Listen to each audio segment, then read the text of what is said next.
Okay, now, we have the mosaic completed that covers Apollo 11 and 12, but the question remains, what happened to the Soviets? Where are they? What happened to the space race? This is a comparison of Mercury, Gemini, and the Vostok spacecraft. The Vostok spacecraft, which Yuri Gagarin went in up for the first time in space, is this vehicle right here. This is the upper stage. The upper stage separates from the Vostok spacecraft and exposes these radiator panels here to provide thermal control of the environment. He is here in his ejection seat, one astronaut, and he did his one orbit and came back, and then we used the Vostok, or they used the Vostok for the second orbital mission. But if you look at what happened here with Laika, Laika was up in a compartment here, probably with solar radiators here, and when these two equipment section and the upper stage did not separate, these were not allowed to radiate to deep space to control Laika's temperature, and that's why she probably perished. But we do know that these two did not separate properly. Here's the Mercury capsule that we used for the Project Mercury 6 times. You can see the difference in size. And then you can see the Gemini capsule, difference in size here. One astronaut, two astronauts. And then the Russians went to Project Vostok.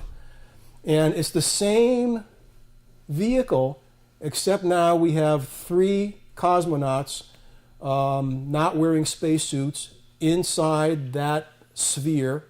And this is a supplementary retro rocket. In case the main retro did not fire, they would use this to come back. Yuri Gagarin, he had a retro pack also, but his orbit would decay in 10 days. So there were enough provisions inside the Vostok capsule where he could tough it out for 10 days and still return safely. Not so with Vostok. They could not depend on a natural decay, so they needed a supplemental retro package.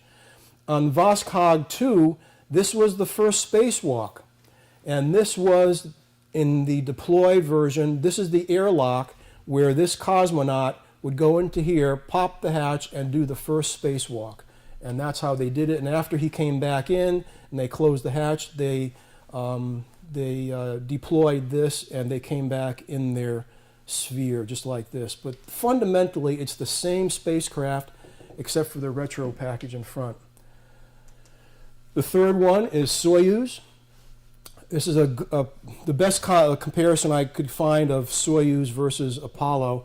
And this is an extra piece of equipment that was used for the Apollo-Soyuz mission. But here is the 3 astronauts, and here's their compartment that they go into while in orbit. You can see it had solar panels. And this is what they still use today to go up to the space station until we got Dragon online. So the space program comparisons: U.S. space effort, 6 Mercuries, 10 Geminis, and 11 Apollos through December of '72. We did unfortunately use 3 astronauts in the Apollo 1 fire during a launch pad test, and that was Virgil Grissom, Edward White, and Roger Chaffee. And they had 100% pure oxygen atmosphere in the Apollo capsule. 2 wires arced, and that basically ignited anything that was flammable inside the command module. And these astronauts died of asphyxiation before they can even get the hatch open. It was just very unfortunate, but they lost their lives.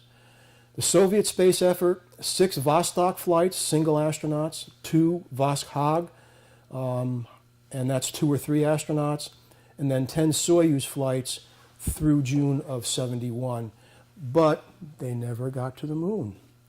And 1 astronaut died in the Soyuz 1 reentry crash, and that was Vladimir Komarov. And the ironic part about this is he was selected to fly in Soyuz 1, and Yuri Gagarin was pleading with the authorities in the Soviet Union to not launch Soyuz 1 because of the list of discrepancies that they found in the design of the Soyuz 1. But they did it anyway, and Vladimir lost his life. To go back to April of '61, what happened? This key phrase, while is essential, or is essential to understanding what happened. While today we do not have such a rocket, 10 times of the power, it is unlikely the Soviets have it either. Therefore, we have a chance to get to the moon first. And what's the smoking gun? The pivotal turning point is the Soviet inability to develop the Saturn V equivalent, and it was called the N1, and here's a concept of it. Red is Russian, blue is the US. N1 had 4 stages. They had 30 engines in the first stage down here, 6 in the center, surrounded by a ring of 24 engines in the first stage. They used all RP1 and liquid oxygen, which is basically kerosene and LOX, which we use in the first stage of Saturn. But then we went to the cryogenic propellants, which are much more energetic, that allowed us to get the vehicle in only 3 stages. The weight at liftoff, 6.1, they're roughly equivalent, but this beast would generate 10.2 million pounds versus a Saturn with 7.5. They had 4 N1 flight tests, and all were failures. Every one of them. In fact, one of them, when it blew up on the pad, that was the largest non-nuclear detonation ever to take place on the surface of planet Earth. The program was suspended in '74 and canceled in '76. But if you ask what happened to the Russians, the N1 design never could get to work. So in summary, we achieved the goal that President Kennedy set for us: land man on the moon and return them safely. The stepping stones, we learned to crawl, walk, and then run. And with Apollo, that involved over 400,000 men and women across the United States to make that happen. Success required a concentrated effort to recover from the Apollo 1 fire and the Apollo 6 Saturn V near failure. Pivotal, courageous decision was to conduct Apollo 8. And after we did some modifications to the booster after Apollo 6. And Apollo 12, first operational mission, along with Apollo 14. And then we followed it with 3 what they're called J missions, which are Apollo 15, 16, 17. And in each of those, the lunar module carried with it a battery-operated cart that the 2 astronauts can drive around the moon on. And if there's any bottom line to any of this, is that dedication of a lot of people, determination at all levels, and perseverance achieved the great goals that President Kennedy set for us in 1961. And that is the mosaic that we have 2 pieces of right here. And now you have all the pieces of this picture of how we accomplished great things in this country, given a challenge that was laid out by President Kennedy based on the assessment of Wernher von Braun as to where the Soviet Union and the United States is in rocket technology.